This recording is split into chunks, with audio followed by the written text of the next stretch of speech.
Hello friends, तो आज हम देखेंगे कल हमने HTML बॉयलर प्लेट देखा। आज हम देखेंगे कि HTML केस सेंसिटिव होता है या नहीं। केस सेंसिटिव का मतलब कि जैसे हम HTML के जो टैग्स हैं, यहाँ पे देखिए स्मॉल में हमने लिखा है और यहाँ पे कैपिटल में लिखा है।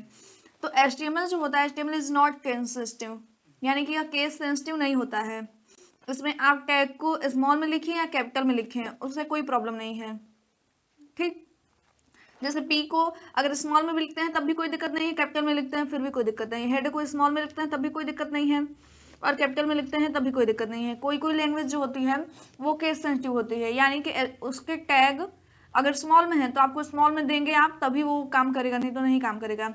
लेकिन HTML जो है केस सेंसिटिव नहीं होता है, यहाँ पे आप स्मॉल में दें या कैपिटल में दें कोई दिक्कत नहीं है। अब हम थोड़े से और टैग देख लेते हैं। कल हमने देखा पैराग्राफ टैग, हेडिंग टैग। आज हम देख लेते हैं bold tag, italic tag, underline tag. ठीक, तो बोल्ड टैग, बोल्ड समझ रहे होंगे आप, यानी किसी भी चीज को बोल्ड करने के लिए बोल्ड टैग का यूज होता है। अब बी का यूज करेंगे, ये ओपन टैग है, ये क्लोजिंग टैग है।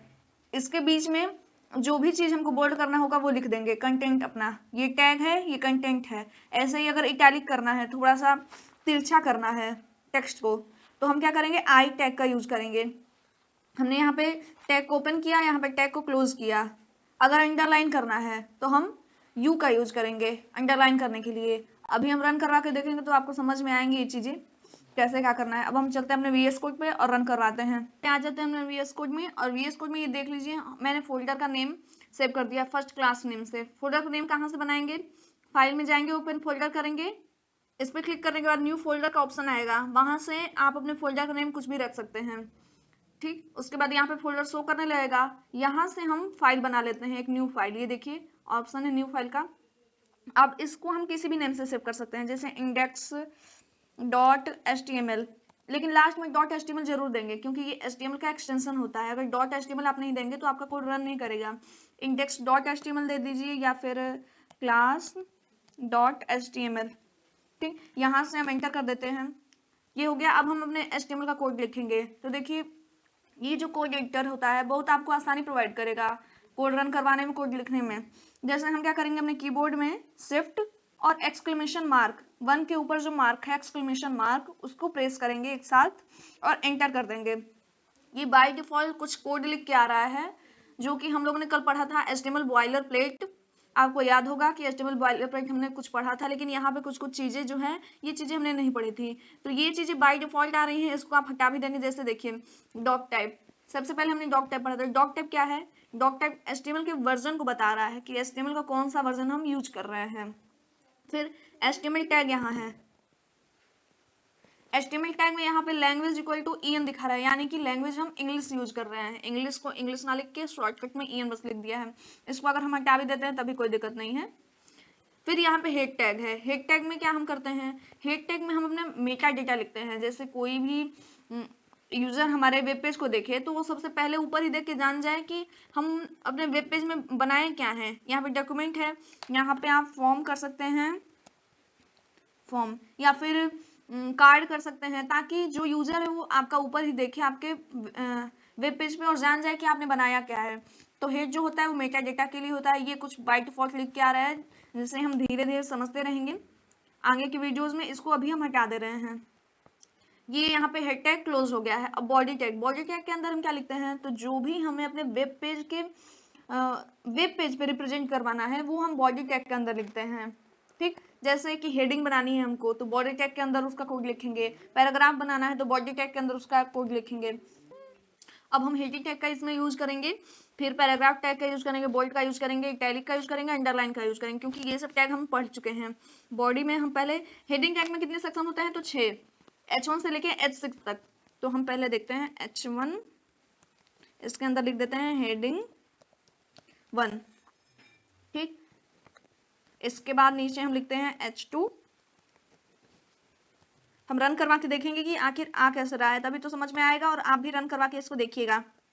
H3 के अंदर लिख देते हैं हेडिंग 3। फिर हम लिख देते हैं H4 के अंदर हेडिंग 4। एक बना लेते हैं H5। क्योंकि H6 तक देखना है हमको कि कैसे आ रहा है। हेडिंग 5 और उसके बाद लास्ट हेडिंग 6, उसके अंदर हम क्या करेंगे, हेडिंग 6 लिख लेंगे। ठीक, अब इसको हम करवाएंगे रन। ये H1 हो गया, H2 हो गया, H3 हो गया। सॉरी, यहाँ पे मैंने H3 को क्लोज नहीं किया है।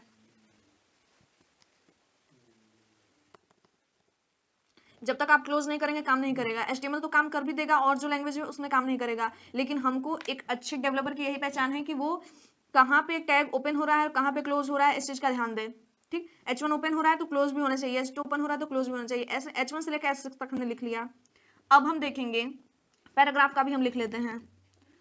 पैराग्राफ के लिए किस टैग का यूज करते हैं, पी टैग का। तो पी, अभी इसके बीच क्या लिखेंगे, मान लीजिए लिख देते हैं hi I am a software engineer। ठीक, पैराग्राफ टैग के अंदर हमने लिख दिया hi I am a software engineer. और ये H1 हो गया, H2 हो गया, ये हेडिंग टैग हो गया, पी टैग का यूज हमने कर लिया। अब हम कर लेते हैं बोल्ड टैग का यूज। ठीक, देखते हैं कि बोल्ड टैग में लिखने से क्या होता है कि जो भी चीज हम बोल्ड टैग के अंदर लिखेंगे वो चीज क्या हो जाएगी, बोल्ड हो जाएगी, यानी कि मोटे अक्षर में हो जाएगी। बोल्ड टैग के लिए बी का यूज करते हैं। इसके अंदर क्या लिखना है हमको, मान लीजिए कि लिखना है मैंगो। ठीक, मैंगो हमने लिख दिया। अब बोल्ड टैग हम देख लेते हैं। अब इटैलिक देखते हैं कि इटैलिक में क्या लिखना है हमको। इटैलिक में लिखने से क्या होता है, जो भी आप टेक्स्ट लिखेंगे वो थोड़ा सा तिरछा होके आएगा। तो इटैलिक में लिख दीजिए एप्पल। और अब हमको क्या करना है, अंडरलाइन का भी यूज करके देखना है। तो अंडरलाइन के लिए यू का यूज करते हैं। यू के अंदर लिख दीजिए आप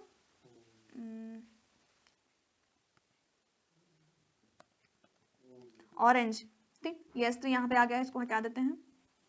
हो गया आपका। आप H1 से लेकर H6 तक हेडिंग टैग का यूज कर लिए, पी टैग का भी यूज कर लिए, इसमें बी का यूज करिए बोल्ड के लिए, आई का यूज करिए इटैलिक के लिए, और यू का यूज कर लिए हम अंडरलाइन के लिए। अब इस कोड को हम रन करवाते हैं और देखते हैं कि क्या चीज कैसे आ रही है।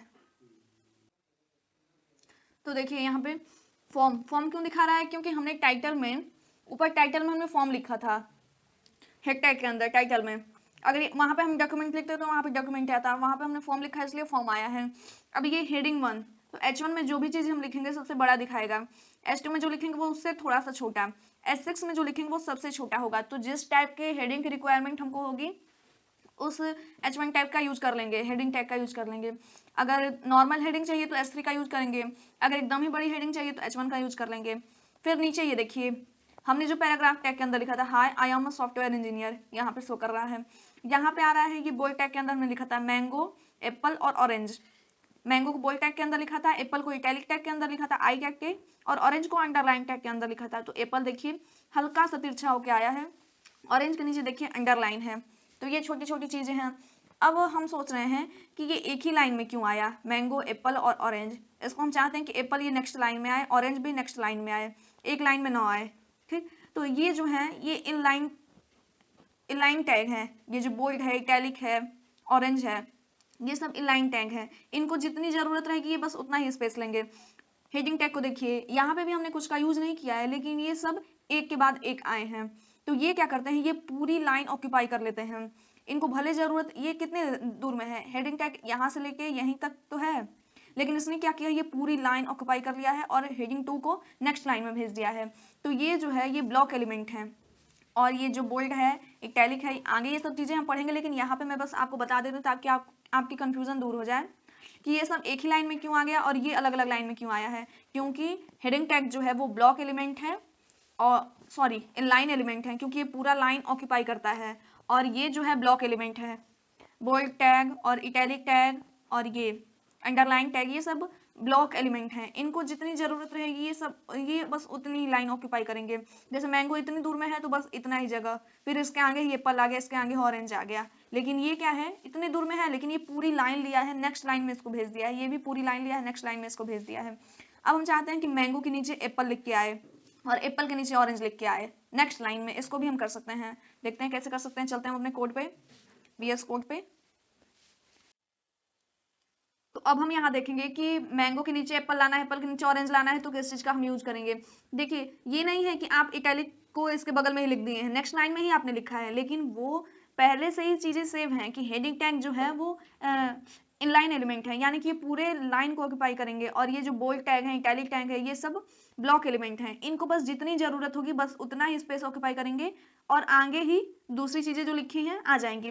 तो अगर मैंगो के नीचे आपको एप्पल को लाना है तो आप क्या करेंगे, B R break line, B R tag का यूज यहाँ पे हम करेंगे।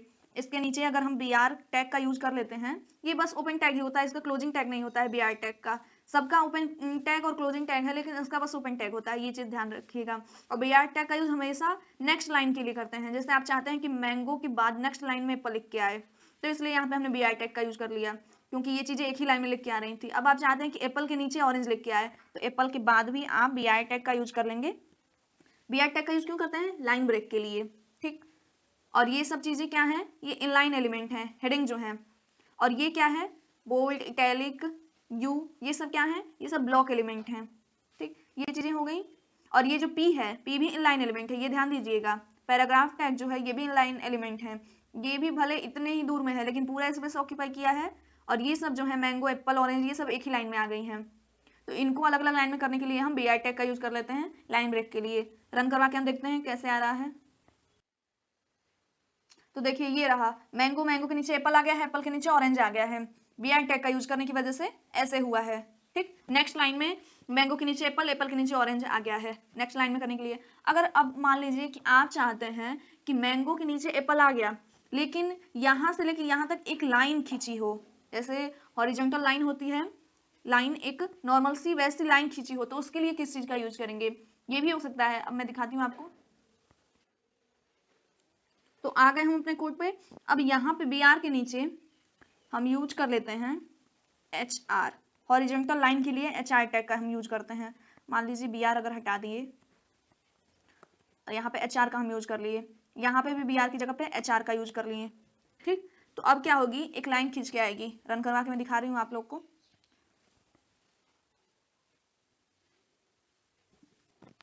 तो ये देखिए एच आर टैग का यूज करने से क्या हुआ कि मैंगो के नीचे एप्पल आ गया, एप्पल के नीचे ऑरेंज आ गया, और ये एक लाइन आ गई, हॉरिजॉन्टल लाइन। तो एच आर टैग का यूज करने से ये होता है। बी आर टैग का यूज करने से बस नेक्स्ट लाइन में चला गया था सारी चीजें। लेकिन अगर बी आर टैग का यूज ना करके आप एच आर टैग का यूज करते हैं, आपको अगर ऐसी लाइन की जरूरत है तो वहां पे आप एच आर टैग का यूज कर सकते हैं हॉरिजॉन्टल लाइन के लिए, ठीक। तो आज हमने कौन कौन सा टैग पढ़ा, हेडिंग टैग पढ़ा, चीजें रन करवा के देखी, पी टैग पढ़ा, बोल्ड टैग पढ़ा, इटैलिक टैग पढ़ा, यू टैग पढ़ा अंडरलाइन के लिए, बी आर टैग पढ़ा लाइन ब्रेक के लिए, एच आर टैग पढ़ा हॉरिजॉन्टल लाइन के लिए, ठीक। तो और सब सारी चीजें हम कल के वीडियो में बात करते हैं। अभी इन चीजों को आप पढ़िए, इन चीजों को रन करवा के देखिए। जब तक आप खुद से कोड नहीं लिखेंगे, खुद से रन नहीं कराएंगे, तब तक समझ में नहीं आएंगी ये चीजें। मिलते हैं कल के वीडियो में। अगर आपको वीडियो पसंद आए तो वीडियो को लाइक करें, चैनल को सब्सक्राइब करें। Thank you.